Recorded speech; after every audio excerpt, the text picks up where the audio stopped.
Hello, my tea friends. Welcome back to Tea Time Treasures. For those of you who don't know me yet, my name is Connie, and I love having you here with me. Today, I want to talk about something many women experience, but often don't have the words for, and that is that feeling of being stuck, tired but unable to rest, wanting change but lacking the energy to begin. If this feels familiar, I want you to hear this first. Nothing is wrong with you. You are simply in survival mode. So some of you might be wondering what survival mode is. A short description is this. When we go through prolonged stress, grief, pressure, or uncertainty, our bodies shift into something called survival mode. This isn't a failure, and it's not a weakness. It's your nervous system doing exactly what it was designed to do. Protect you. In survival mode, the body prioritizes staying safe over feeling calm, creative, or hopeful.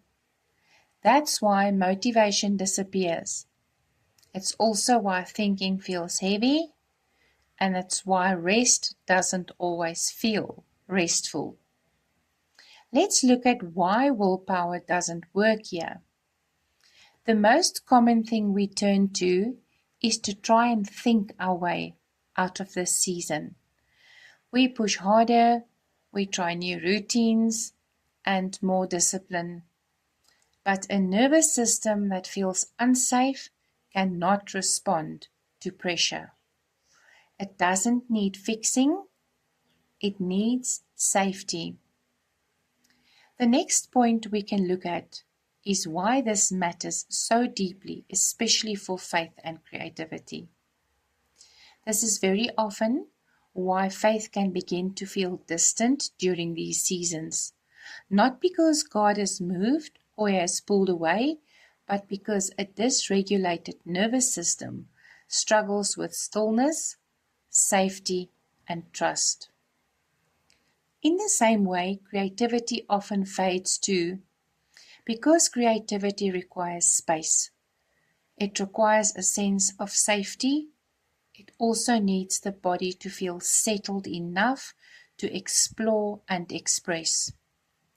When the nervous system begins to regulate again, something gentle happens.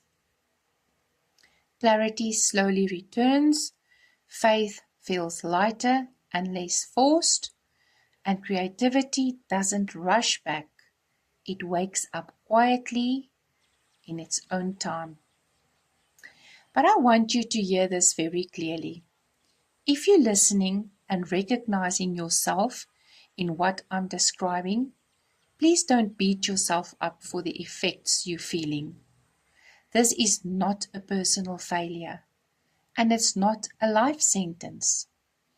A dysregulated nervous system is not permanent, and it can be supported and healed far more gently than many people realize.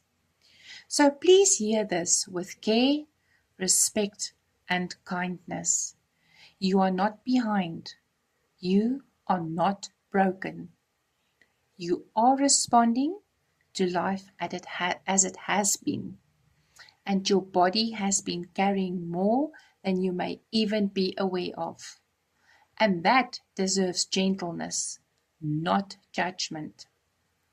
Because this isn't something to rush or force, we'll take this gently, one step at a time. In the next video, we'll talk about what a calm nervous system actually feels like. Not as an ideal, but as something real and attainable.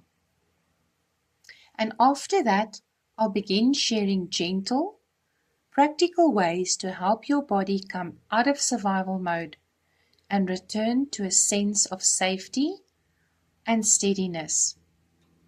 Nothing extreme, nothing overwhelming, just small, supportive steps that meet you where you are.